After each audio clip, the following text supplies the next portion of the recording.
Good morning. You're listening to FloorDaily.net, and I'm Kemp Harr. This morning, my guest is Kevin Whaley, the Vice President of Sales and Marketing with LM Flooring. Kevin, how you doing? Good morning, Kemp. I'm doing great. A little background real quick, and we're going to get into some changes that are going on with you guys. You're owned by AHF Products. They actually bought you 2 years ago. You're down in Texas. LM, not only do they have the LM Flooring brand, but you also sell almost through all channels. You've got a distribution channel, you've got home centers, national accounts, OEM products. But the brand LM is focused on independent retailers, right? That's right, Kemp. We've enjoyed 20 years of selling through distribution here in the United States, and it's a great channel for our LM branded products to be sold through. And you personally, you've worked for Armstrong, Pinnacle, Old Castle on the supply side, and also Adlita on the distributor side, right? Yeah, I really have a strong background in distribution. I believe that two-step distribution is a great way to go to market. Spending 10 years there with the Adlita Corporation, it's a great way to go to market to get to the independent retailer. Interestingly to point out, most of your career is in hardwood flooring, right? That's correct. I started selling Hartco and Bruce for Armstrong back in 2003, and lo and behold, I'm back with AHF Products and selling our LM brand right alongside those brands. Okay, so how's business right now? Ken, business is great. We've got incredible demand on our facility in Cambodia. That's why we continue to expand it at the rate that we are. Our residential remodel is driving the bulk of that, although we're seeing some really good progress in builder as well. We see a lot of runway here for the next 4 or 5 years for continued growth. There's no secret that rigid LVT took some market share, but we're hearing this year that hardwood is holding its own. Is that what you're seeing? Yeah, I think it's a combination of a couple things. Availability is one of those, but the freight rates on products coming over from Asia has driven the cost of rigid core product up to the point that no longer makes sense for that to be the exclusive offering as base grade. So wood has got an opportunity to get back in there, and we certainly have secured a lot of spots in level 2s and level 3. Let me key in on one little thing you just mentioned a minute ago. When AHF Products bought you, you had a big factory in Shanghai, and now most of your product comes out of Cambodia, right? That's right, Kemp. We had the factory in Cambodia built, but we were operating both factories, and Shanghai was our largest factory at the time. But through the increase in tariffs and the duties in China, it made a lot of sense to move the rest of that operation into our Cambodia facility. And so we've expanded that by about 4 times what we originally built it for. And we're able to transition all the existing products in Shanghai that were still viable down to our Cambodia facility. So now it's all in one location. Now, it's no secret that AHF Products is owned by AIP, and I'm thinking that ramping up a factory in Cambodia takes quite the investment. So you've been investing dollars there, haven't you? Certainly. That was one of the best things about becoming part of the AHF family of products under AIP is their willingness to invest and to give us the capital that we needed to expand the factory at a rapid rate. Mm-hmm. So you got 37 million feet. That's your current throughput, is that right?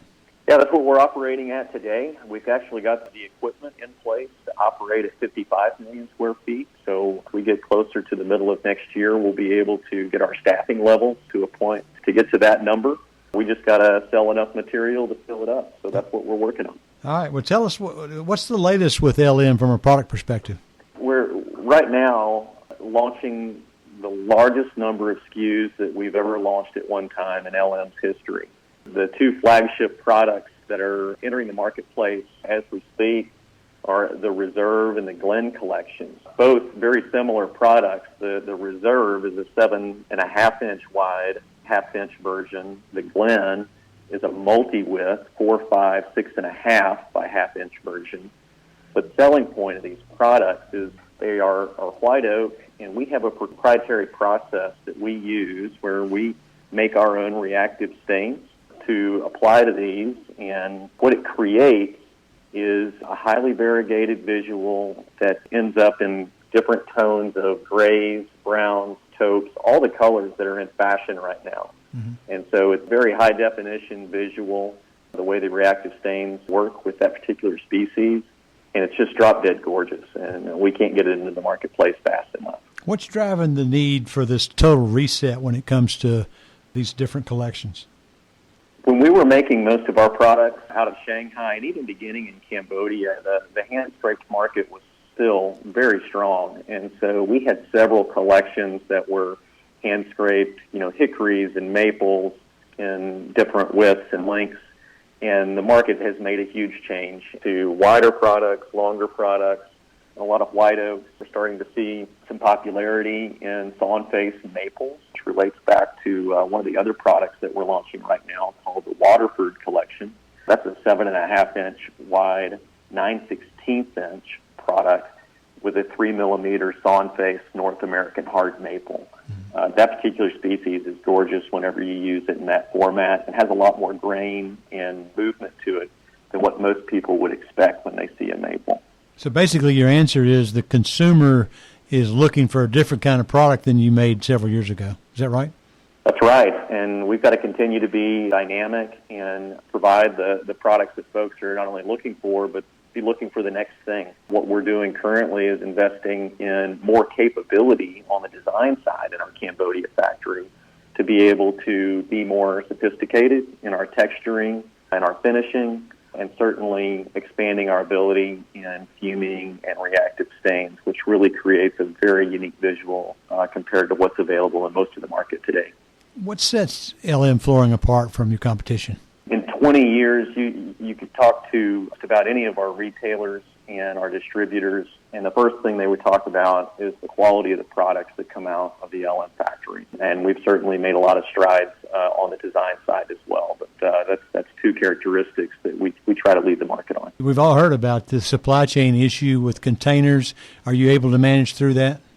Yeah, it's a challenge right now for sure, Kemp, but we've got a lot of volume coming through the factory, and the key is just being able to secure the space. It is expensive to move, but the consumers have the demand going, so we've been able to find space on the container ships and have a good flow of product coming into our distributors' warehouses, and we look to continue doing that. All right, Kevin, it's great to catch up with you. Thanks for giving us an update on what's going on with LM Flooring. Again, been talking to Kevin Whaley, the Vice President of Sales and Product, and you've been listening to Kemp Harr and FloorDaily.net.